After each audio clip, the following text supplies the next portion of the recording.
4 দিনের সফর শেষে ঢাকা ত্যাগ করেছেন জাতিসংঘ মহাসচিব অ্যান্তোনিও গুতেরেস। আজ সকাল 9:55 ঢাকা হযরত শাহজালাল আন্তর্জাতিক বিমানবন্দর ত্যাগ করেন তিনি। বিমানবন্দরে তাকে বিদায় জানান পরিবেশ, বন ও জলবায়ু পরিবর্তন বিষয়ক উপদেষ্টা সৈয়দা রিজওয়ানা হাসান এবং রোহিঙ্গা সংকট বিষয়ক প্রধান উপদেষ্টার উচ্চ প্রতিনিধি খলিলুর রহমান। বিমানবন্দর ত্যাগের আগে জাতিসংঘ মহাসচিব প্রধান উপদেষ্টা প্রফেসর মোহাম্মদ ইউনূসের সাথে ফোনে কথা বলেন এবং বিদায়ী শুভেচ্ছা বিনিময় করেন।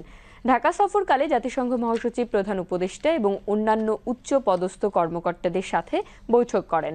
জাতিসংঘ মহাসচিব রোহিঙ্গা শিবির পরিদর্শন করেন এবং সেখানে প্রধান উপদেষ্টার সৌজন্যে দেয়া প্রায় 1 লাখ রোহিঙ্গার সাথে ইফতারে অংশ নেন। প্রধান উপদেষ্টা প্রফেসর মোহাম্মদ ইউনূস এ সময় তার সঙ্গে ছিলেন। সফরকালে গুতেরেস জাতীয় ঐক্যমত্য কমিশনের সদস্য, রাজনৈতিক নেতৃবৃন্দ, যুব সমাজের প্রতিনিধি এবং সুশীল সমাজের সদস্যদের সাথে গোলটেবিল আলোচনায়ও যোগ দেন।